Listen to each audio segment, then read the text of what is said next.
Final answer key ഇങ്ങനൊരു അവസരത്തിലാണ് villain ആവുന്നത്. നമ്മൾ ശരിയാക്കിയ ചോദ്യങ്ങളെല്ലാം ഡിലീറ്റ് ചെയ്യുന്നു, വേറൊരാൾ ശരിയാക്കിയ ചോദ്യങ്ങളൊന്നും ഡിലീറ്റ് ചെയ്യുന്നില്ല. അപ്പോൾ നമ്മുടെ അവസരമാണ് അവിടെ നഷ്ടപ്പെടുന്നത്. ആ ചോദ്യങ്ങൾക്ക് ശരിയുത്തരം ഉണ്ടെങ്കിൽ ആ ഓപ്ഷനിൽ ശരിയുത്തരങ്ങളുള്ള ചോദ്യങ്ങൾ ഡിലീറ്റ് ചെയ്യുമ്പോഴത്തേക്ക് ഭരണഘടനാപരമായിട്ട് നമ്മുടെ അവകാശം അവിടെ ഹനിക്കപ്പെടുകയാണ്. കുറച്ച് വേക്കൻസികളും ഒരുപാട് പേർ ആ ജോലിക്ക് വേണ്ടിയും ഉള്ളപ്പോൾ ഭരണഘടനാപരമായിട്ട് ഒരു കോമ്പറ്റീറ്റീവ് എക്സാം നടത്തിയ ശേഷം മാത്രമേ ആ ഒരു പോസ്റ്റിലോട്ട് ആളെ സെലക്ട് ചെയ്യാവുള്ളൂ. അങ്ങനെ വരുമ്പോഴും ഈ ഡിലീഷൻ ഒരു വില്ലനായിട്ട് വരുന്നുണ്ട്. നമ്മൾ മത്സരിച്ച് ചാലഞ്ച് ചെയ്ത് ലാസ്റ്റ് നമ്മുടെ മാർക്കും കൂടി പോകുന്ന കാണാം. നമ്മൾ ചാലഞ്ച് ചെയ്യുന്ന ചോദ്യം വേറൊരാൾക്ക് പ്രശ്നമാകുമ്പോൾ വേറൊരാൾ ചാലഞ്ച് ചെയ്യുന്നത് നമുക്ക് പ്രശ്നമായിട്ട് വരാറുണ്ട്. സ്ഥിരം കാണുന്നതാണ്. പല റാങ്ക് ലിസ്റ്റുകളിൽ നിന്നും നമ്മൾ ഓരോരുത്തരും പുറത്താകുന്നത് ഈ ഒരു ചാലഞ്ചിങ്, ഡിലീഷൻ, ഈ രണ്ട് കാര്യങ്ങൾ കൊണ്ടാണ്. നമസ്കാരം, പുതിയൊരു വീഡിയോയിലോട്ട് സ്വാഗതം. ഇന്ന് നമ്മളൊരു വില്ലനെ കുറിച്ചാണ് ഡിസ്കസ് ചെയ്യുന്നത്. വില്ലൻ എന്ന് പറഞ്ഞു കഴിഞ്ഞാൽ ഡിലീഷനാണ്. എങ്ങനെയാണ് ഡിലീഷൻ ഒരു വില്ലനാകുന്നത്, അല്ലെങ്കിൽ എന്താണ് ഡിലീഷൻ? PSC എഴുതി തുടങ്ങുന്നവരോട് പറയാനാണെങ്കിൽ ഡിലീഷൻ എന്ന് പറയുമ്പോഴത്തേക്ക് PSC ആദ്യം ഒരു പ്രൊവിഷണൽ ആൻസർ കീ ആദ്യം ഇടും. ഒരു എക്സാം കഴിയുകയാണെങ്കിൽ അന്നത്തെ ദിവസം അല്ലെങ്കിൽ 2 ദിവസം കഴിയുമ്പോഴത്തേക്ക് ഒരു പ്രൊവിഷണൽ ആൻസർ കീ ഇടും. അതിനുശേഷം കുറച്ച് ദിവസം അത് ചാലഞ്ച് ചെയ്യാൻ വേണ്ടി, ആ ചോദ്യങ്ങളിൽ എന്തെങ്കിലും തെറ്റ്, ഉത്തരങ്ങളിൽ എന്തെങ്കിലും പിശകുണ്ടെങ്കിൽ ഉദ്യോഗാർത്ഥികൾക്ക് അത് ചാലഞ്ച് ചെയ്യാൻ വേണ്ടിയിട്ട് കുറച്ച് ദിവസം സമയം കൊടുക്കും. എന്നിട്ട് PSC റിവൈസ്ഡ് ആയിട്ട് ഒന്നുകൂടി മറ്റൊരു ആൻസർ കീ 17 ദിവസത്തിന് ശേഷം, അല്ലെങ്കിൽ ഏകദേശം അതിൽ കൂടുതൽ സമയമെടുത്ത് ഇങ്ങനെ ഫൈനൽ ആൻസർ കീ എന്ന് പറഞ്ഞ് ഇടാറുണ്ട്. ആ ആൻസർ കീയിൽ ചിലപ്പോൾ 6 ചോദ്യം ഡിലീറ്റഡ്, 5 ചോദ്യം ഡിലീറ്റഡ്, ചിലപ്പോൾ 11 ചോദ്യം 14 ചോദ്യമൊക്കെ വരെ ഡിലീറ്റ് ചെയ്തിട്ടുണ്ട്. എന്നിട്ട് ചിലതിൻ്റെ ഉത്തരങ്ങൾ മാറ്റാറുണ്ട്. കുട്ടികൾ സജസ്റ്റ് ചെയ്യുകയാണ്, അവരുടെ പ്രൊഫൈലിൽ കയറിയിട്ട് അവർ പറയുവാണ് ഇതിൻ്റെ പ്രൊവിഷണൽ കീയിൽ വന്ന ഇതിൻ്റെ ഉത്തരം ഇങ്ങനെയല്ല മറ്റേ രീതിയിലാണെന്ന് പറയുകയാണെങ്കിൽ PSC അത് മാറ്റാറുണ്ട്. അപ്പോൾ എങ്ങനെയാണ് ഇത് വില്ലനാകുന്നത് നമുക്ക് പരിശോധിക്കാം. ആദ്യം തന്നെ നിങ്ങൾ ഈ വീഡിയോ കാണുമ്പോഴത്തേക്ക് ഈ വീഡിയോ മാക്സിമം നിങ്ങളുടെ കൂട്ടുകാർക്ക് വേണ്ടി ഷെയർ ചെയ്ത് കൊടുത്തിട്ട് കാണുക. അതിന് കാരണം വേറൊന്നുമല്ല, ഇത് അത്രത്തോളം പ്രാധാന്യം അർഹിക്കുന്ന ഒരു വിഷയമാണ്. നിങ്ങൾ ശ്രദ്ധിച്ചു നോക്കിയാൽ മനസ്സിലാവും ഈ ഡിലീഷൻ എങ്ങനെയാണ് നിങ്ങളെ എക്സാം എഴുതുന്ന ഓരോരുത്തരെയും ബാധിക്കുന്നതെന്ന്. നിങ്ങൾക്കൊരു ചോദ്യം മൈൻഡിൽ വരാം, അതായത് നല്ല രീതിയിൽ പഠിച്ചാൽ പോരെ. ഇപ്പോൾ പ്രൊഫഷണൽ കീയിൽ നിന്ന് ഫൈനൽ കീയിലോട്ട് വരുമ്പോൾ ഡിലീഷൻ വന്നാലും നമ്മളെ ബാധിക്കാത്ത രീതിയിൽ പഠിച്ചാൽ പോരെ. അപ്പോഴും ഇവിടെ ഒരു വെർച്വൽ ലക്ക്, അതായത് ഭാഗ്യം എന്ന് പറഞ്ഞ സാധനം ഇല്ലാത്തതാണ്, ഒരു സങ്കല്പം മാത്രമാണെന്ന് പറഞ്ഞാൽ പോലും ചില ആൾക്കാർ അവിടെ സെലക്ട് ചെയ്യപ്പെടുന്നു. ലോട്ടറി ടിക്കറ്റ് എടുക്കുന്ന പോലെ ചില ആൾക്കാർ സെലക്ട് ചെയ്യപ്പെടുന്നു, ചില ആൾക്കാർ സെലക്ട് ചെയ്യപ്പെടാതിരിക്കുന്നു.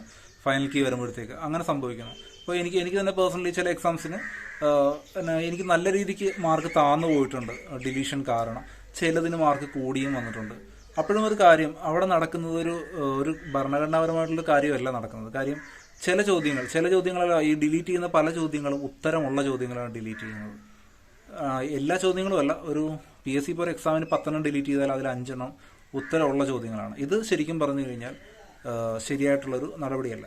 അപ്പോൾ നമ്മൾ ഓട്ടോമാറ്റിക്കലി ചിന്ത വരും, അപ്പോൾ എന്താണ് നമ്മൾ ചെയ്യേണ്ടത്, നമ്മൾ ചാലഞ്ച് ചെയ്യാതിരിക്കുകയാണോ വേണ്ടത് എന്നുള്ളത്. അത് ഒരിക്കലും അത് പോസിബിൾ ആകില്ല. കാര്യം ഒരു വീഡിയോ ഒരാൾ ഇട്ടെന്ന് കരുതിയിട്ടോ അല്ലെങ്കിൽ 10 ചാനലുകാർ വീഡിയോ ഇട്ടെന്ന് കരുതിയിട്ടോ ആരും ചാലഞ്ചിങ് സ്റ്റോപ്പ് ചെയ്യത്തൊന്നുമില്ല. കാര്യം അങ്ങനെ ഒരു ഓപ്ഷൻ അവിടെ ഉണ്ടെങ്കിൽ അത് എന്താണെന്ന് വെച്ച് കഴിഞ്ഞാൽ അതങ്ങനെ നടക്കും. ഉദാഹരണത്തിന് ഇപ്പോൾ ദീപാവലിക്കോ വിഷുവിനോ വീട്ടിൽ പടക്കം വാങ്ങിച്ചത് ഒരാൾ തന്നിട്ട് അത് പൊട്ടിക്കരുതെന്ന് നമ്മളോട് പറയുന്ന പോലത്തെ അവസ്ഥയാണ്. ഈ ചാലഞ്ചിങ് എന്ന് പറഞ്ഞ ഓപ്ഷൻ PSC വെച്ചിട്ട് ആരും ചാലഞ്ച് ചെയ്യരുതെന്നൊരു വീഡിയോയിലൂടെ പറയുന്നതിൽ ഒരു അർത്ഥമില്ല. പക്ഷെ അതല്ല, ഈ ചാലഞ്ചിങ് എന്ന് പറഞ്ഞ ഓപ്ഷൻ വെക്കുമ്പോഴത്തേക്ക് PSCക്ക് തന്നെ ഒരു ഇതുണ്ടാവണം. എന്താണ് ആ ചോദ്യം, അത് ആ ചാലഞ്ച് ചെയ്തത് സ്വീകരിക്കണോ വേണ്ടോ എന്നുള്ളൊരു ഇന്റേണൽ ചെക്ക് ഉണ്ടാവണം. ആ PSCക്ക് 100% ശരിയാണ് ആ ഒരു ചോദ്യം. എത്ര 1000 പേര് 10,000 പേര് ചാലഞ്ച് ചെയ്താലും PSCക്ക് ആ ചോദ്യം ശരിയാണെന്ന് ഉറപ്പാണെങ്കിൽ അത് ഡിലീറ്റ് ചെയ്യേണ്ട കാര്യമില്ല, ആൻസർ ചേഞ്ച് ചെയ്യേണ്ട കാര്യമില്ല.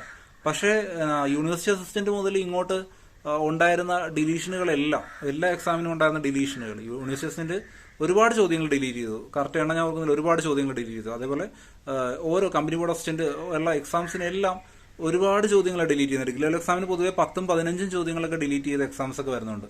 ഒരു 6ന് മുകളിലോട്ട് ഒരുപാട് ചോദ്യങ്ങൾ ഡിലീറ്റ് ചെയ്യും. അപ്പോൾ ഇങ്ങനെ ഡിലീറ്റ് ചെയ്യുന്ന ചോദ്യങ്ങൾ, ഡിലീഷൻ ഇപ്പോൾ അവരുടെ ഭാഗത്ത് ചോദ്യത്തിലൊരു മിസ്റ്റേക്ക് വന്ന് ഡിലീറ്റ് ചെയ്യാം. പക്ഷെ നിങ്ങളുടെ കാര്യം ശ്രദ്ധിച്ചു നോക്കണം. നിങ്ങളിപ്പോൾ ഒരു തൊഴിൽ വാർത്തയോ തൊഴിൽ വീതിയോ ഒക്കെ എടുത്ത് നോക്കുവാണെങ്കിൽ അതിൽ 100 ചോദ്യങ്ങൾ 100 ശരിയായിട്ടാണ് അവരിടുന്നത്.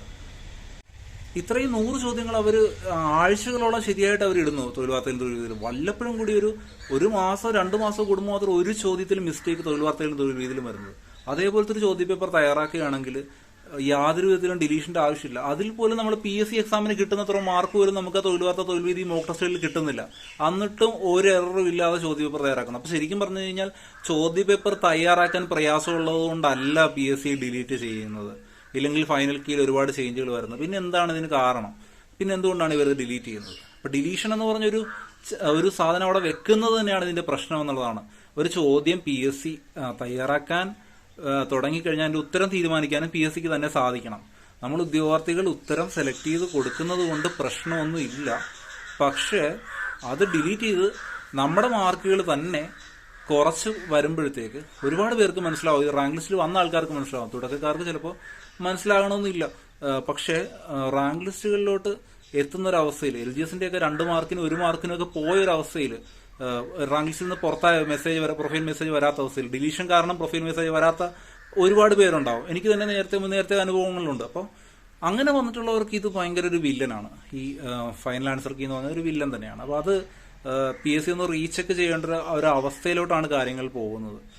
മറ്റൊരു അഭിപ്രായം വരുന്നതെന്ന് പറഞ്ഞു കഴിഞ്ഞാൽ ഈ ഒരു ഫൈനൽ ആൻസർ കീ എന്ന് പറഞ്ഞ ഒരു സെലക്ഷൻ പ്രോസസ്സ് കൂടിയാണ്. അതായത് ഒരുപാട് രീതിയിലുള്ള സെലക്ഷൻ പ്രോസസ്സുകൾ PSC നടത്തുന്നു. ഒന്നാമത്തെ സെലക്ഷൻ രീതിയാണ് എക്സാമിനേഷൻ സെന്റർ ദൂരെ ഒരു സ്ഥലത്ത് കൊടുക്കുന്നു.